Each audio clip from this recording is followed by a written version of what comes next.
Hello everyone, Seeker, and welcome to Love in Everblood, a game that's developed by Ace. Ace? Yeah, that makes sense. Ace.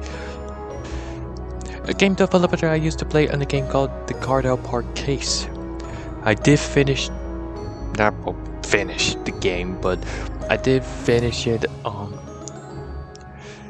my own time, even though I did record it, but I decided not to release it. I don't know why. I kind of forget why. It's been months. I think pretty much a year ago. So but this one is a completely new game, and it's just finished the episode 1. So yeah, obviously the developer will be in the description. The developer will be linked in the description down below. Now, if you enjoyed this video, make sure you like, subscribe, turn on notification, never miss one. I really appreciate your love support. And until then, let's do this.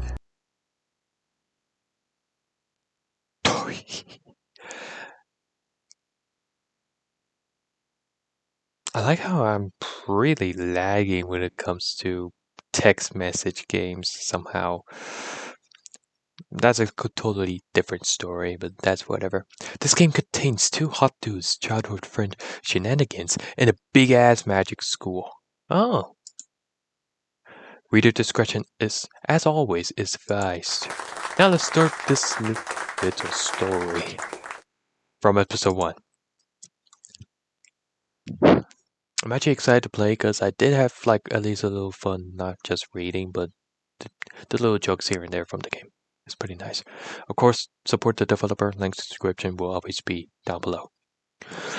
A few weeks ago, you managed to get yourself accepted to the Everblood Academy for Sorcery.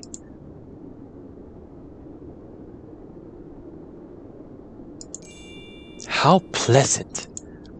In the days leading up to class, you packed your entire life into a couple of suitcases. It's more than happy acceptance. So much so that your old bedroom was ramped into a guest bedroom. Bedroom? Bad, yeah. Put an A in there. Bedroom.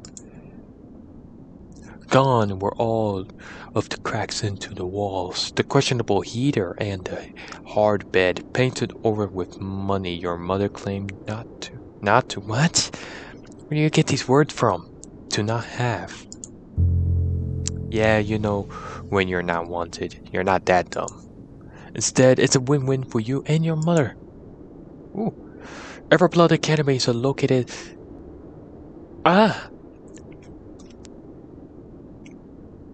Everblood Academy is located in Diamond Ridge, mostly because if a magical mishap occurs, it'll at least be contained in this isolated wasteland. You've never seen snow before. You'll have to get used to it here. Ooh.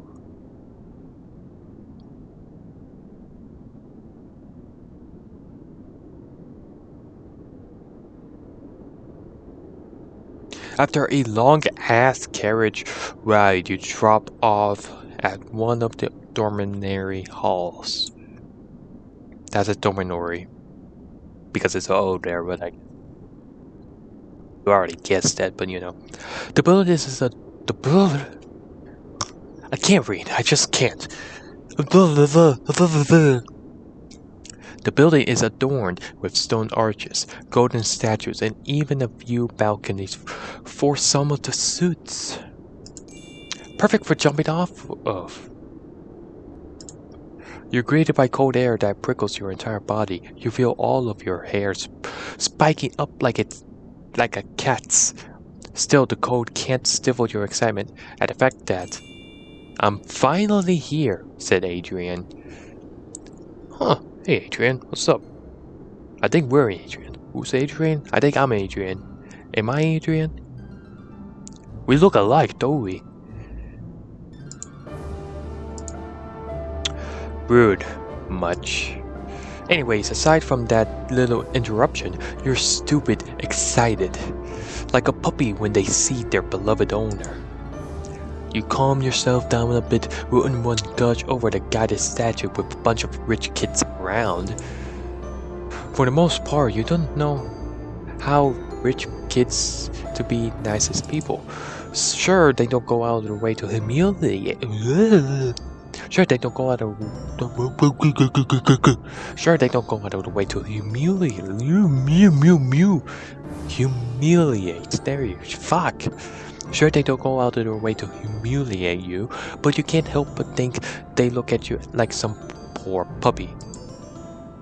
Hell, even the one well-off person you liked was kind of like that. He always seemed too optimistic for something. I really want to get a good look around here. Sadly, I'm too carriage lagged. Well, there's always tomorrow to explore a bit. There's nothing more you need to do today. You have all your stuff, you have your schedule, all of that good registration stuff was done before this wondrous day. You lug your luggage up to the stairs of the restaurant hall, grateful of how little you have. Though it would be quite a disservice to call this place a restaurant halls. It's a whole ass castle for fuck's sakes. Might not be the castle to some of those wealthy kids, but it surely is to you. Right. Thinking about rich people makes you think about that friend that you had a few years back. It was probably the closest to wealth you ever gotten to. Damn. Oh shit. Even then, the cashmere turtlenecks and wool coats weren't much compared to the massive halls. Ah, the good old days. Damn, I'm too young to get all nostalgic. I haven't seen that guy ever since the move. Wonder how he's doing now. Speak of the devil! As soon as you reach your room, you flop on the luxurious bed, not even bothering to unpack. You can't wait for the day to.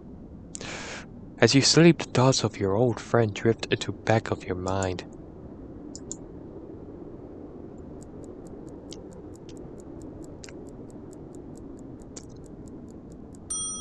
Ooh, next day. You wake up in a brand new day. At that, your very first day at the academy. Ah, rise and shine. You're gonna have a great day today. You wake the fuck up.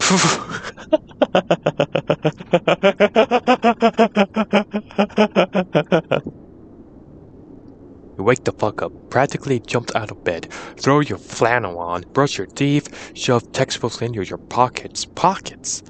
Not backpack? Yeah, my big buckets. Pockets. My bad.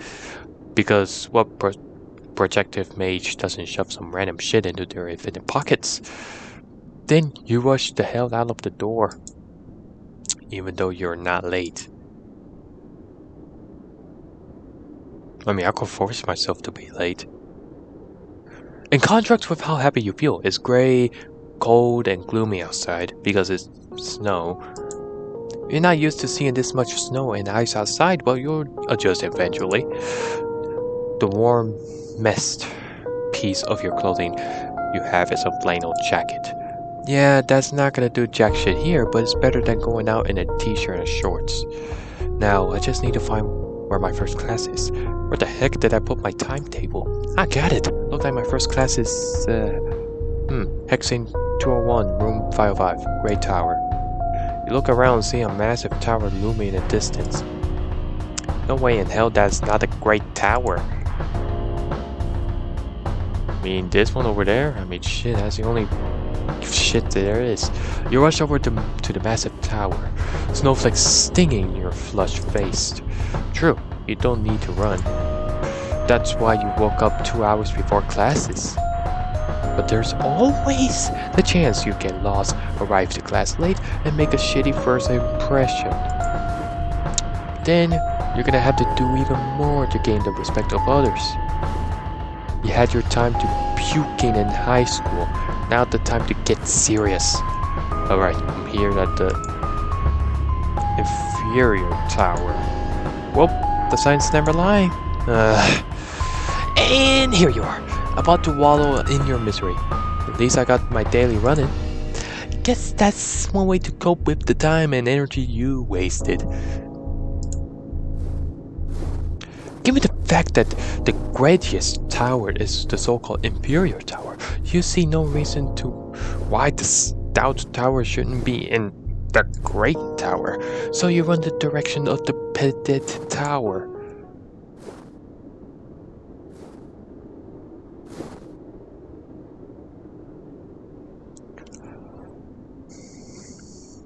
Why the fuck is it called Love in Everblood? Is this like a love? Well, I'm assuming it's a love story. I definitely should come back to the Case Park, because I did finish 3 chapters and didn't record them, so I don't remember the story well, other than the main character. Well, I'm kind of assuming the mother is gonna die there, but who knows? Anyways, as you enter the Scout Tower, that says Stout. Where's the Scout? As you enter the Stout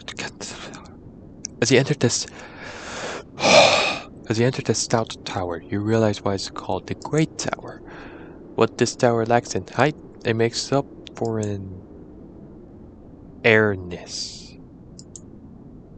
Not a single soul in here is with you. Now maybe it's because of how early you woke up. Still doesn't make it feel less eerie. At least you're not gonna be the first student to class. Brother, that's it. Sorry. At least you're gonna be the first student into class. Back at your old magic school, you were pretty nostrous for being a complete mess. Most thought it was because you were some kind of punk, but you really just had no clue what the fuck you were doing. But this is a new start for you, a chance to finally become the electricity mage you always wanted to be. You slow your pace down a bit. Won't want to be caught running in the halls. Yeah, I really don't want to. After all, that would give off the impression that you're some kind of punk. To mention that you look rather silly tripping on the icy ground.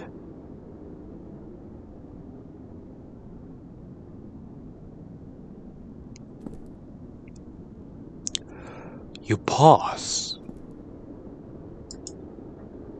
The clanking of what you think are heels continues. Looks like you're not the only one here.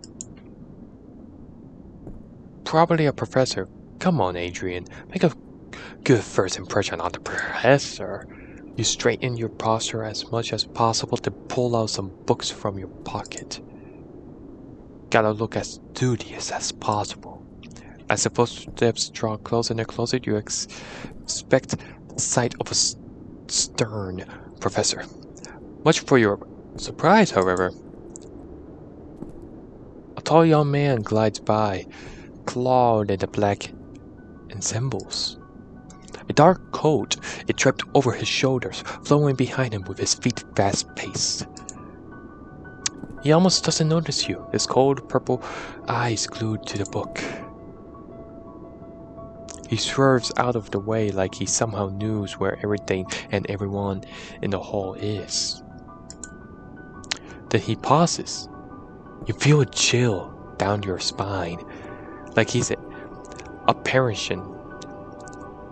Like he's an apparition going through you. The clanks of a small heels create an unwavering pulse in the hollow halls. Slowly the beat fades out as he walks away. He almost reminds me of... Nah, that can't be right. Why would the odds be for us to meet again? The spontaneity of it and the man's empathetic look are enough to convince you that you were hallucinating. You haven't had any energy potions today. Maybe you need a small dose to stop yourself from having visions of pretty dudes. Oh, I'm gay. Oh, that's awesome. Holy shit. Hell yeah. That's awesome. Bow!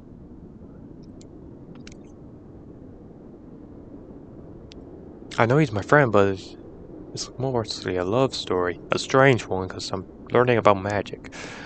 You slowly make your way to room 505. The man's presence still lingering in 2? There's no 2. In your mind. You can't quite put your finger on why you're so fixated on him. Yeah, you've seen...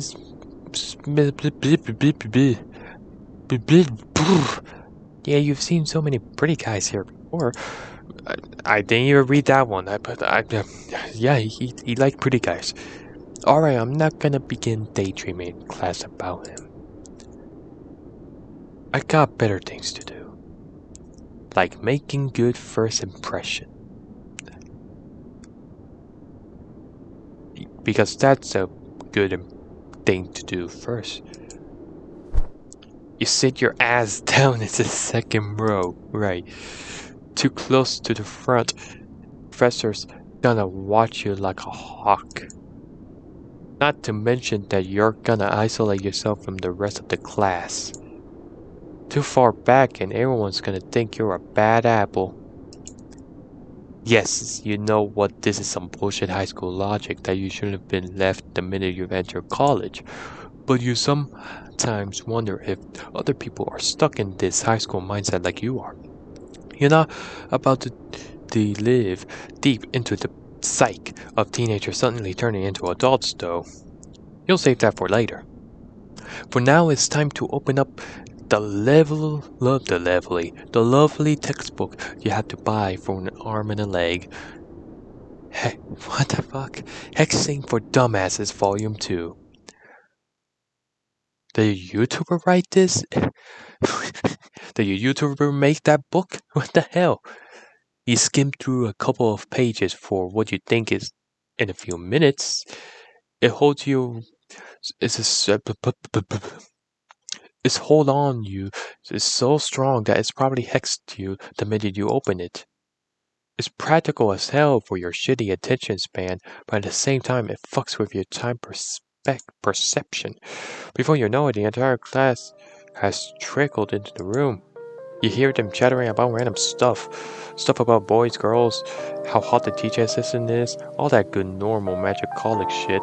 Because that's what normal is, about magic and normal in the same sentence. But anyways, different story. Or magic high school for that matter. But this is college, not high school. No matter how much you tell yourself you're in college, you still feel like you're fresh out of high school. Except you're in your 20s, man, like, keep it together. Yeah. Especially since you still need to be at command of others. You perk up when a booming voice announces, "Good morning, Hexing 201 Section X." Professor Incendio. I'm Professor Incendio, and I'll be teaching y'all how to use all kinds of hexes, nasty ones, nice ones, and even to summon the demons. That's what I want. What? Why am I summoning demons? You're exaggerating about the last part, right? For some reason, the look of Professor Incendio reminds you of a dad. Of a dad, not just a dad. A dad. Let me guess, you don't have a father, do you? Not even your dad specifically, just a generic dad. Whatever the hell a generic dad is supposed to be anyways. White guy, beard, alcoholic, abusive. I think that's a generic dad. Or dad that goes for the milk. That's one of these two. You hear students chattering in hushed tones. Like, we should summon a demon. Ask it to make us hot. Fuck no, Melly, terrible idea. That you shouldn't say words in front of teacher, especially fuck.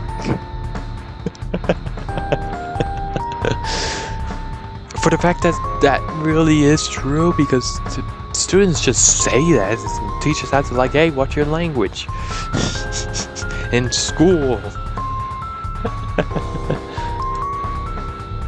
Your loss. Professor Encenito make a note of the chattering students. Placing his wand to his jaw, he announces, "Settle down, class!" Oh, I wish I could see the teacher, and why don't he just smacking and nothing happening? Ah, voice enhancements. What a lovely thing they are. You hear a high-pitched ringing in your ears.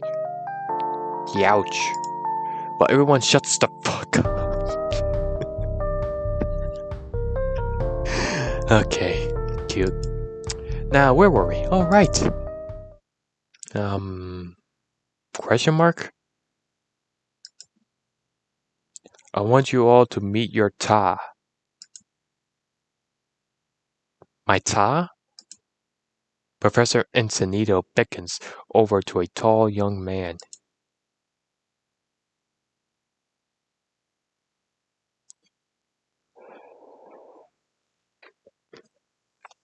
Right. Yeah, right. Not gonna lie, he got aura. I'll give him that.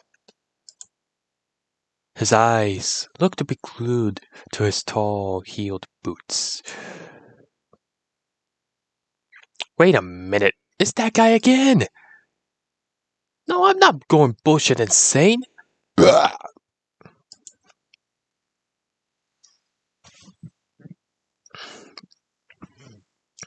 The man beside Professor Encenito stands in silence for a bit, like he's assessing the rest of the students.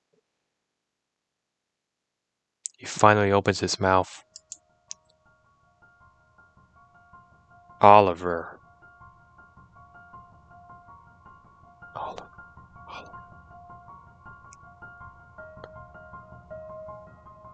He sounds familiar, right? Oliver. Ain't he from the other game? Right?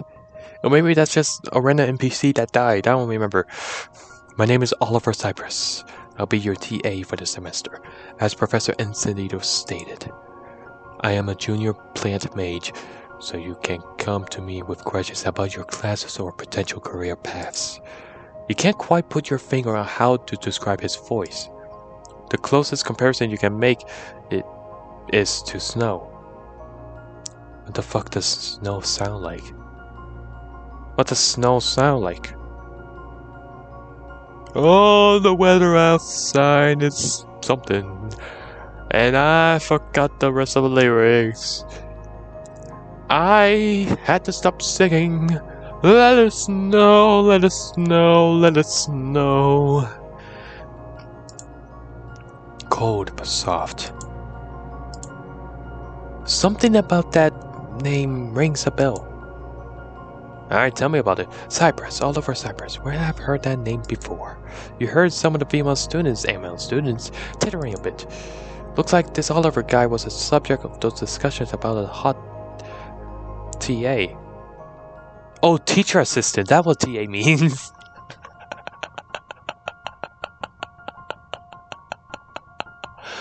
My bad. His face remains status quo as he looks over at the students until he reaches you. What is that? Okay. I like how you kind of have the dark eyes like me, except I'm actually just tired. That's just makeup. He holds his gaze for a bit. You can't read what he's thinking. As the two of you locked eyes, you try to poke through your memories to determine the source of his familiarity. You think you can see the hints of perplexity in his face too. But the moment is so brief that you don't get to think on it too long. Oliver resumes his commanding presence, almost like he didn't begin staring at you for a bit. Oliver conjures a large stack of fat packets, a small flower at the top of the pile.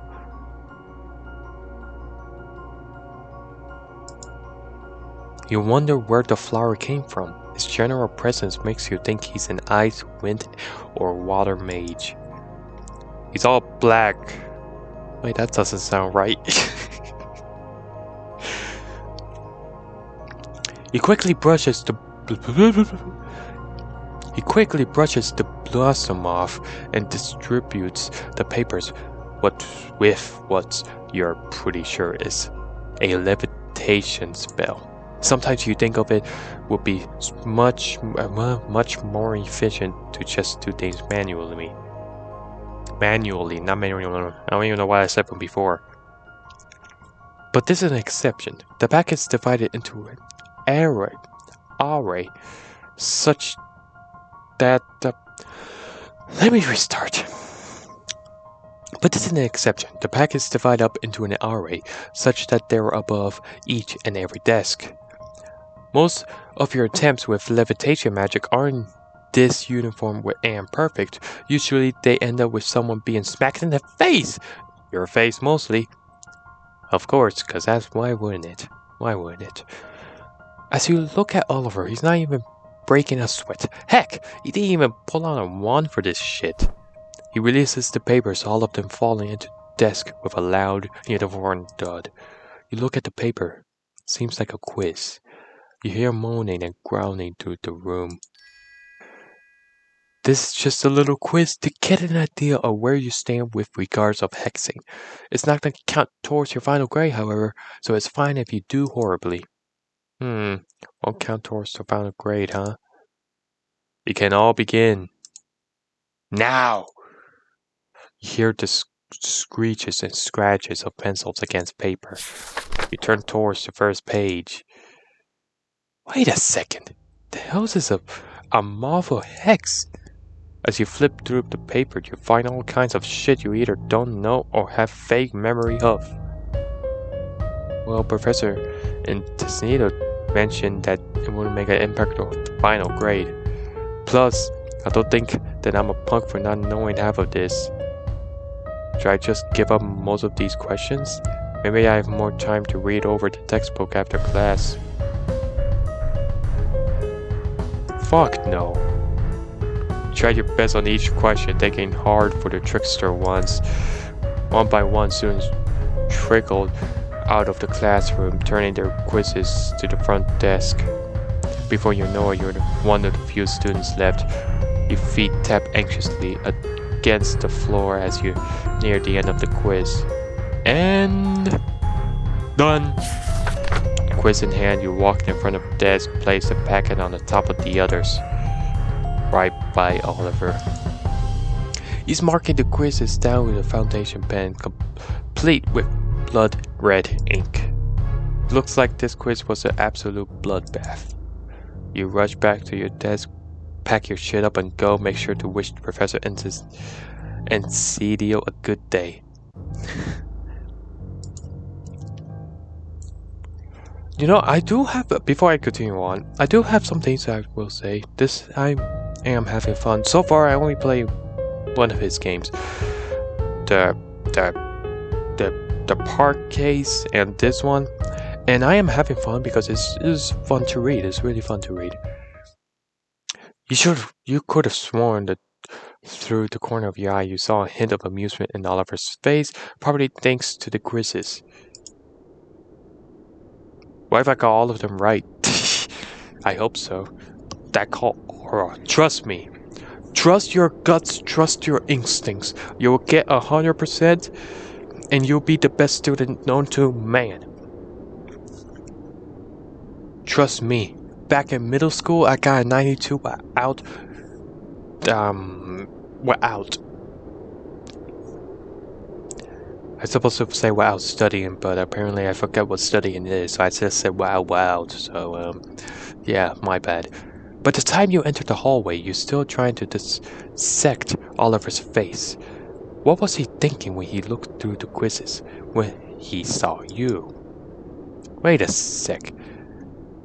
The heck am I paying so much attention to him?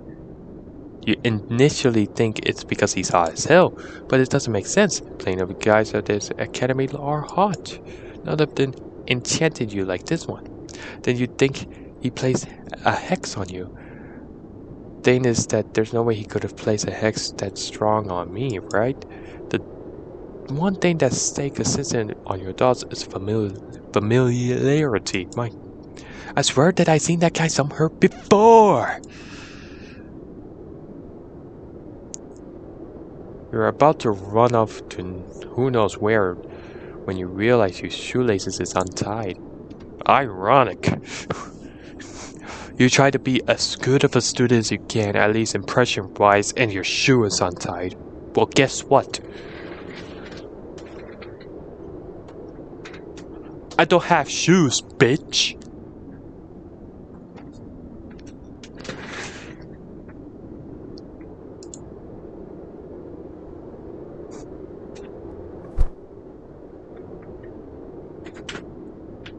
Oh, fuck.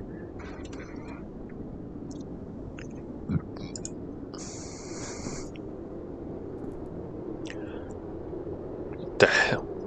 What the fuck are these boots?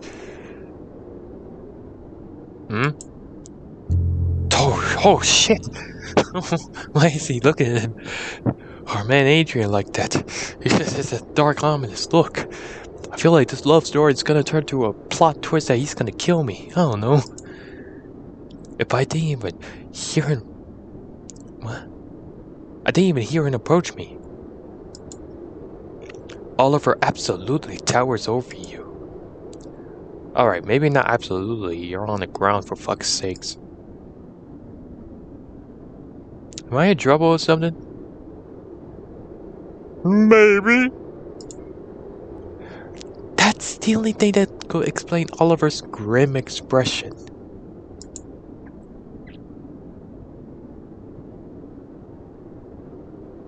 Do you mind if I speak with you? Sure.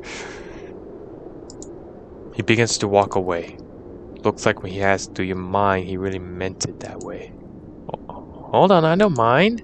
Oliver stops in his tracks and turns back to you. He doesn't say a peep for a long moment, almost like he didn't have a clue how to start this conversation.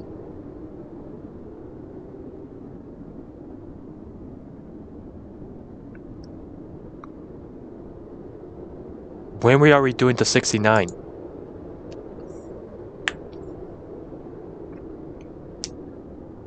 Your name is Adrian Fultis, correct? Yes.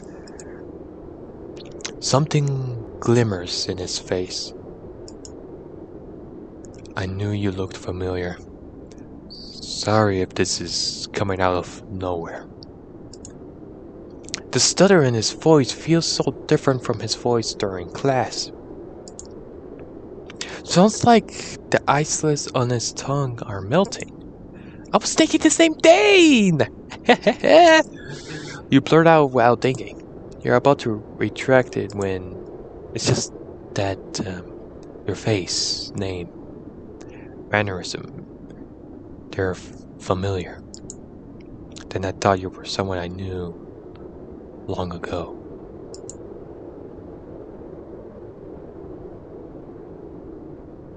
Oliver stares off into nowhere.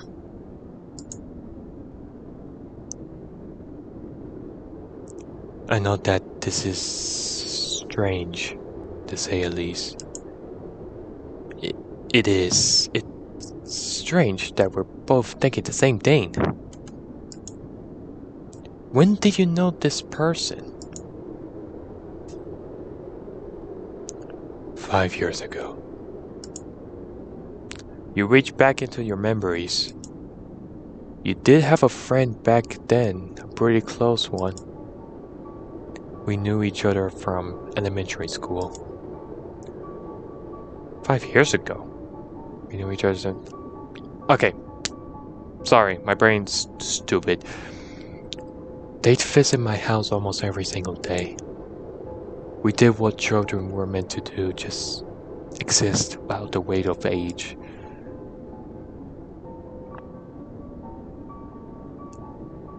That friend was whisked away to God knows where by their parents, right? But they have a pretty good last day together. Eating at places, probably pissing their parents off, all that good stuff. That day, the last day you were in libretto state. Libretto. Oliver. Libretto. Oliver. Oliver. Was he in the last game? Memory, brain me? Is he the same person? The detective, is he the same person? Is this somehow connected lore? He's somehow no magic. Is this connected? My brain is not braining. It was the best and worst day of your life. You made the most of it, thanks to your friend. But that was the first day you have ever felt such a crushing dread. Dread that you've never seen that friend again. Until today. Something clicks in both of your heads as you bounce the memories off of each other. I read that like I'm a robot.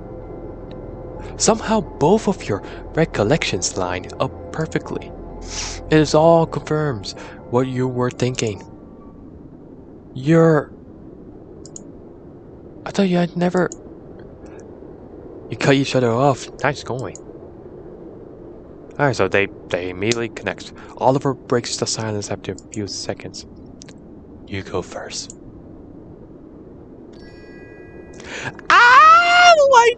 I thought I'd never see you again.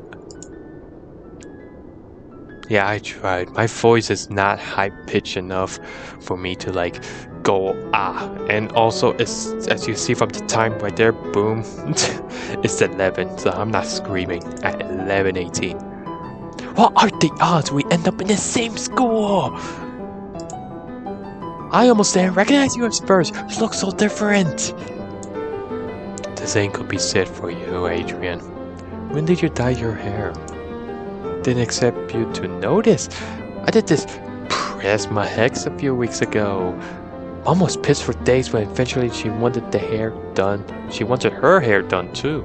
Oh, that's cute. That's actually cute. It suits you. You changed a lot more than I did though. Where'd the glasses go? They never left. He pulls notching off of his face, only a pair of round glasses to materialize in his hands. I just learned how to hide them. He puts the glasses back onto his face, reapplying the invisibility hex. Oh, okay, I see. Back when the two of you were in high school, Oliver was a scrawny little guy. Not that you were much better. Somehow between the time you moved and right now, puberty hit him like a truck. Oliver, do you want to grab some food with me? I know I could use a bite. Only if I pay. No! Oh, he's blushing. Okay, this is cute. And here it comes. Oliver's over-compassion. Yep, that's Oliver. Same guy you knew at 14. Some things really don't change. It is only the polite thing to do, seeing as how I initiated this conversation in the first place. But I suggested we go grab food. And I scared the ever-loving shit out of you. I own you, therefore I will pay. Hold on, the food here costs money? I thought it was part of the meal plan. Well, I was thinking of going somewhere a bit nicer to eat than the food halls. Think back of how your classmates fawned over him. Yeah, most guys will kill for that kind of attention. Maybe even you would. Still, you know that Oliver's never been that type of guy. Besides, he wouldn't want to hang out to get ruined by some jerks. Alright, let's get going then. I feel like he's the type to have a voice that's zesty, and he's the type to have a low voice.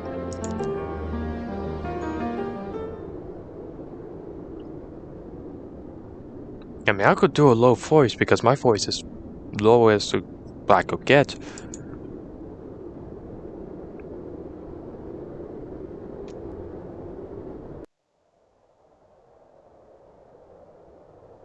The two of you chat on the way to wherever Oliver wants to eat. You notice that he stays the heck away from large crowds of people burying his face in his scar whenever approaching. Thankfully for him at least, the heavy snowfall has dissuaded the majority of the school from staying outside for too long. Oliver sees completely unbothered by the cold, even if his face is slightly flushed. While you struggle to walk, he almost levitates above the snow. He leaves shallow footprints behind. Oliver, are you sure you're not some kind of ice or wind magic? You're pretty sure that ice and wind magic are common on his mother's side of the family. So it is not like your predictions are coming from a buttfuck nowhere. You pick up your pace, hoping to warm up a bit.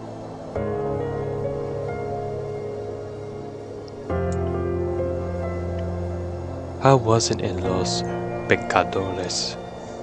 It was pretty similar to what I remember from Libretto City. Just much hotter. Don't think I ever seen it snow like this. I'd be more concerned if that were the case in Los Pecadores. That would be the result of a rogue ice mage.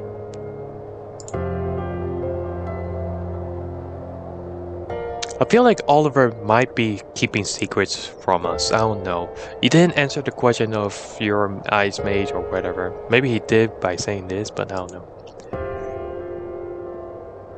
Unless you were in some kind of region of high altitude, but you live near the coast, right? Yep. Sadly, I don't think I could go swimming here. That would be a horrible idea. I do not know which fraternity did this, but they have some activity involving diving into a frozen river. Most of the people involved wound up in the hospital wing.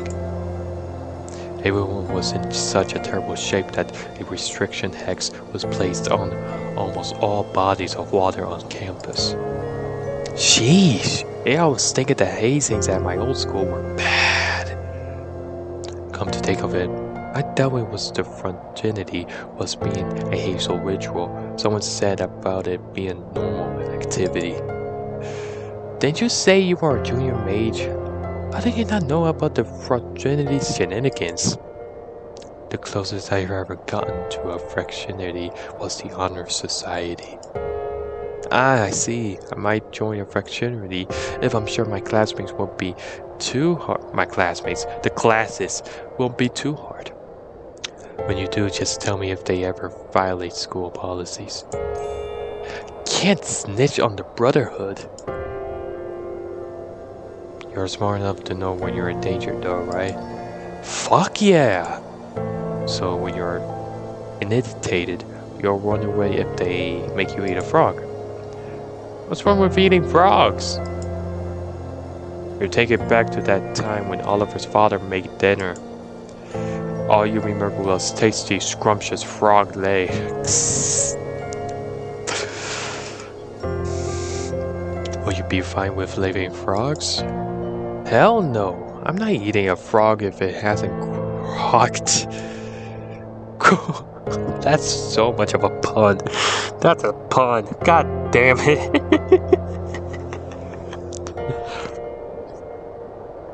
Oliver smiles and nods his head at you. Then the two of you continue walking and walking and walking through the deep snow. So, we've been walking for how long now? We're almost there. Where are we going? Somewhere. That's not an answer. I think you might like something from where we're going to. Alright, Oliver. I trust you not to fuck up my taste buds. Two of you continue chattering away about random stuff, like the school's campus. For some reason, you expect to be so much more structured to the campus. In the sense that you thought that there would be fences, pathways, signs, all that good stuff. Except this is in the snow where magic shit happens, so I pretty doubt that.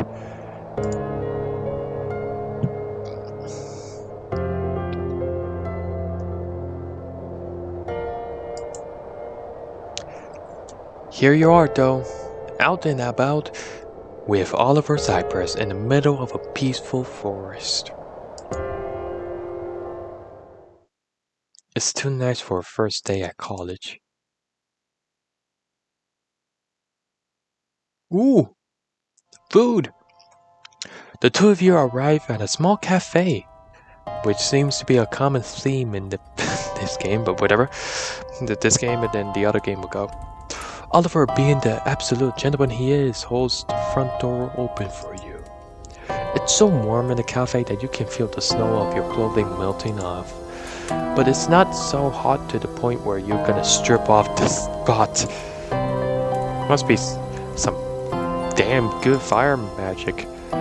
Do you mind finding seats for us? I have to do something. It should be quick. Shit, it's empty shit here, so it better be quick. Not a problem.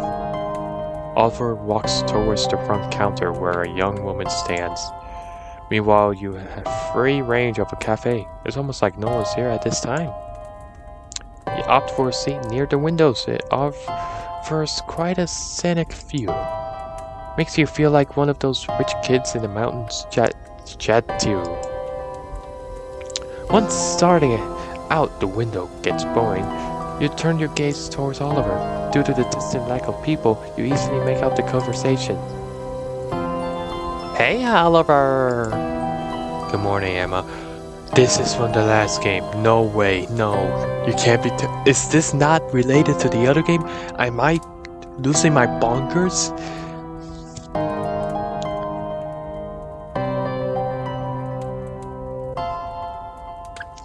Good morning, Emma.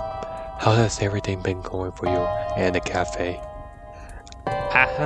Everything's been going amazingly. The cafe's been doing so much better than I thought. Now as for you, you're usually not here so late. What brings you here here past 7 in the morning? Oh, I got a friend and things like that. I have something for you. He sifts through his pockets. You don't know how much shit's in there, but it's enough that it takes Oliver a good while to find whatever he needs. Ah, here. The bag is neatly folded, complete with a fancy wax seal. Oh, Oliver, you didn't have to! How much time did you spend on this? Don't worry about it. Ah, come on, I gotta pay you back somehow. You haven't had a clue on whether or not the blend is good yet. Well, you never made anything that makes everyone vomit their guts out. Still, that's the bare minimum for coffee. That's cute, that's cute. If a blend is making everyone vomit, there is something seriously wrong with the plants. Perhaps something went wrong with cultivating the plants, so maybe I messed up a step. Or maybe the entire water supply is contaminated and this issue is much larger than a few coffee plants, and Oliver pauses while Emma stares at him. Sorry, I really need to stop doing that. Nah, it's fine. Kind of funny hearing you list that stuff out. Anyways, I own you. Alright, I had someone I'd like to introduce you to. Oliver looks over to where you're sitting at. You scurry over to the counter, taking care of not to bump the tables. Hey, name's Adrian. Adrian? Yeah, Adrian.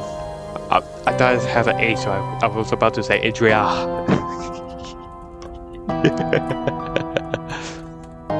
Name's Adrian. Nice to meet you.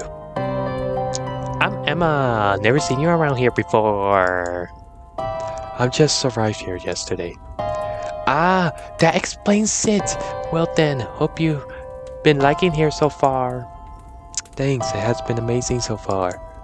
And only after one class. So, Emma, since you want to pay me back, do you mind giving Adrian some recommendations on what to eat? Who do you mood for? Fuck. Hardest decision yet. Eggs or what's the perfect lunch? Sandwich.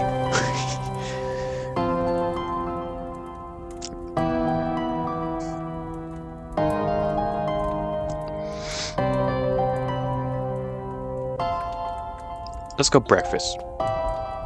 Guess that I'll have some breakfast. In that case, I know exactly what to give you. And you, Oliver, want the usual? Now, how did you know? Barista institution. I'll be paying for Adrian and myself. Oliver hands Emma several glimmering coins, which she puts it in the cash register. She then rushes to prepare the food and coffee. How long is this episode? Goddamn. In the meantime, you and Oliver wait by the counter. I didn't know you had more friends. You didn't expect that, did you? You remember back when he only had you. Sure, some people might think of this as a ditching you for other people, but you're happy for him. How could you not be?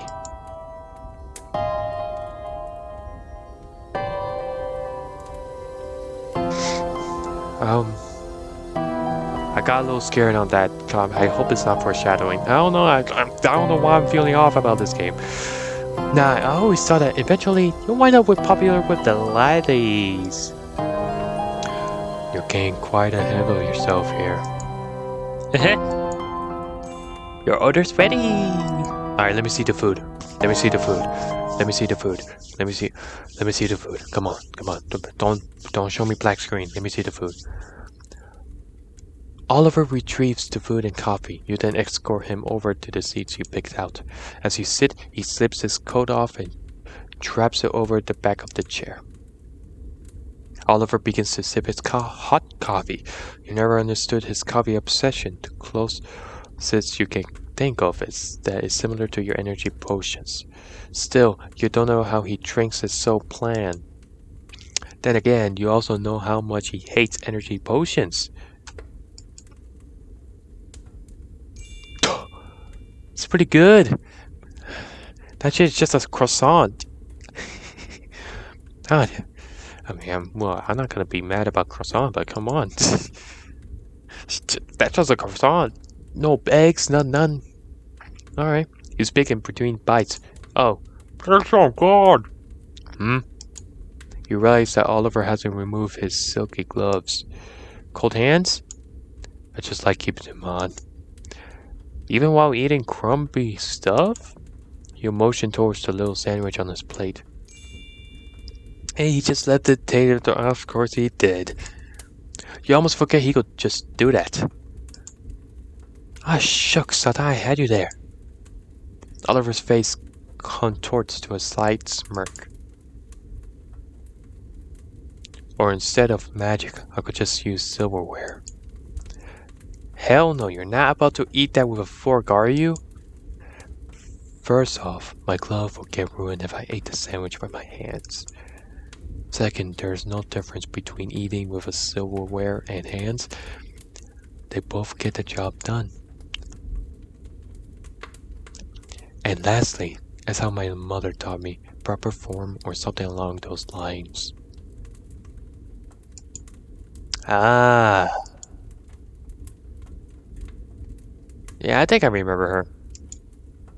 And how hotty-toddy she was back when you visited Oliver. She always mockingly refers to you as Oliver's little friend, even after you told her your name. Adrian isn't too difficult to pronounce, and even if it was, she never bothered trying. Speaking of which, how is she? You think nothing of the question. Fairly mundane how's the weather type stuff. Ah shit, clearly this isn't all that mundane for him. Oh shit. Maybe I should drop it. Oh no. He said, no. She's in a much better place now. Oh, she's dead. Sheesh. Well, your ass Keen answered. And at least Oliver seemed to trust you enough to with this information even after all this time. Don't feel too bad. I will get over it. Besides, this is not my first time dealing with something of the sort.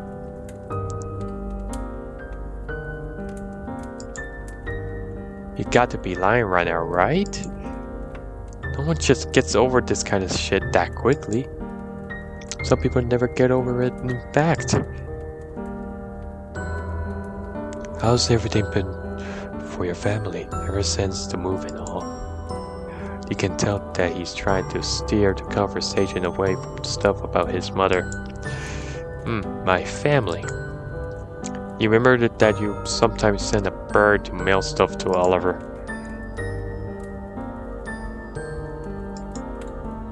You never get any confirmation that he actually received the letter, though. I'm not in the mood to talk about it now, but you know from the stuff I sent you in the past. Wait, you sent me in the mail? Yeah, I just sort of kind of thought... Just thought you moved on from me. No, that's not... Oliver rests his face in his hands. I never knew that you tried to get into contact with me. Oh. For some time, it completely silent between the two of you. Oh shit, that's not... Oh. Oliver looks like he's thinking about something. You can hear whispers of his cursing. No, not magical cursing. Not that's just fucky shit, you fuck.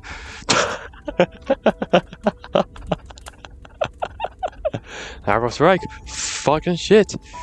Fucking bitch. That could... Huh. Okay. Then it stops.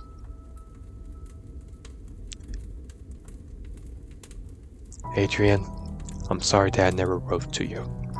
That's alright, I mean, you didn't even know about the mail. It's an excuse the fact that I didn't even try to contact you. It's not a big deal, is it not?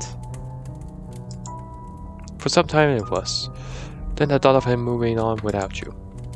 That was pretty sad for a considerable amount of time. I mean, to be fair, he did forget both of you forget about each other, so you know. Oliver. Oliver, it's okay. Really, it is. Because when you paint your nails black, you take his hands into yours. I will make it up to you somehow. Oliver. Probably his only trait you find annoying. This desperation to make up for something, no matter how trivial. He could break your bend and try to revive your dead sister to make up for it. Alright, wanna know how you can make up to me? Don't do anything. I'm serious, in all honesty, the fact that you're hanging out with me and all is enough. You're the reason that we're hanging out again after all. You know that I'm unable to just do nothing. Seems persistent. You whip out the simplest thing he could do for you, just to ease his nerves. In that case, I want you to hang out with me for the rest of the year. I am the new kid after all. Wouldn't want me to be loaded into, there's no into, in the system. Of course. You smile at Oliver. He went quiet. The two of you finish up eating. Oliver gathers the plates up and returns to the front counter. He then slips his heavy coat onto his shoulders. Next thing you know, you're back outside. On the way back into the academy, you realize Oliver's walking in pure silence. Just like the game, because it's literally silence. You almost want to attribute to the biting air.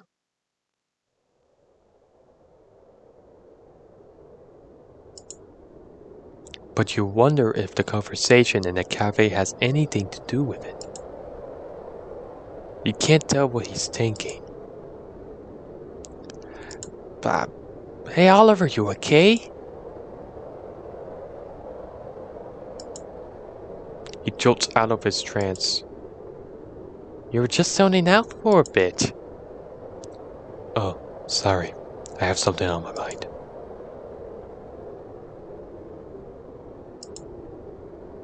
You want to tell him that you're here to listen, but you also know that you don't have the right to pry further into his life.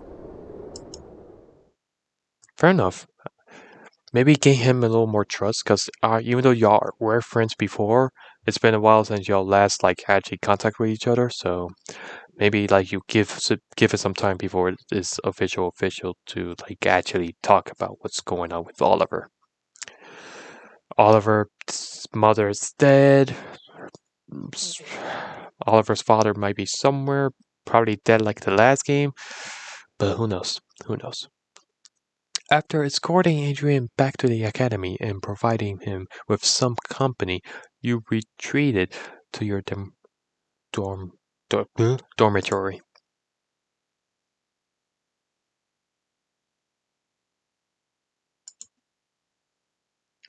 You sit at your desk, then gaze out the massive window.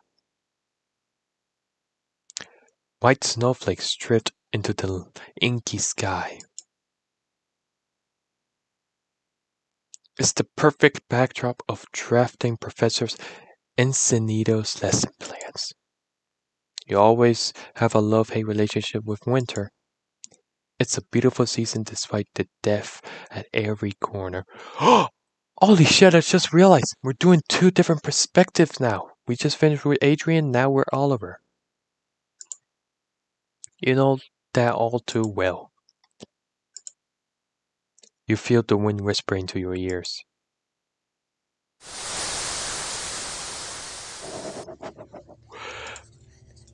You feel her whispering in your ears.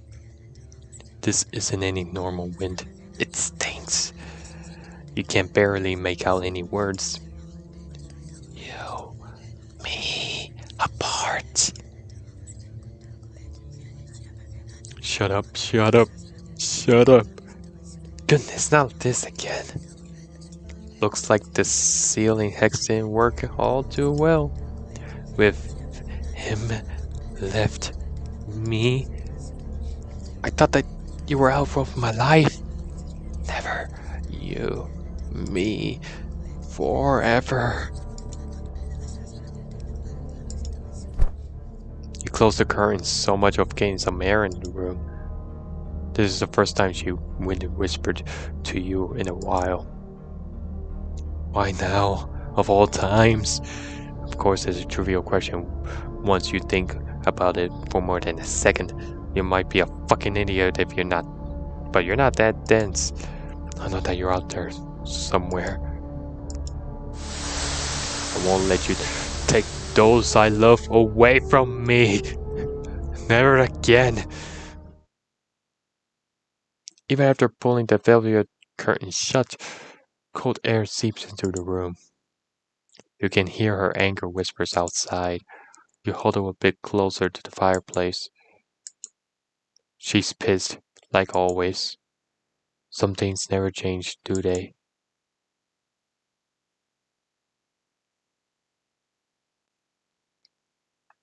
This idiot. No! No! Oh yeah, but no! No!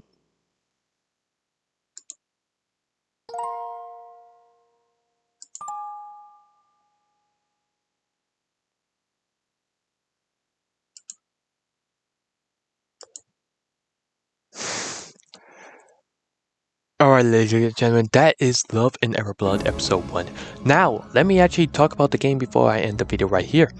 In terms of the story, based on my understanding, I think there's definitely some personal family drama between Oliver and his mother. Since I don't think the mother died. If the mother did die, then I guess there is still some drama going on. So maybe the blah blah blah. Adrian did mention about the father, Oliver's father. Maybe the father is still alive. Who knows? But also, Adrian, he didn't mention about his family at all. Not even once. He just kind of skipped through that with talking about, well, Oliver's mother first, but also the letters. I do want to know what are the letters and what were they, like what is said.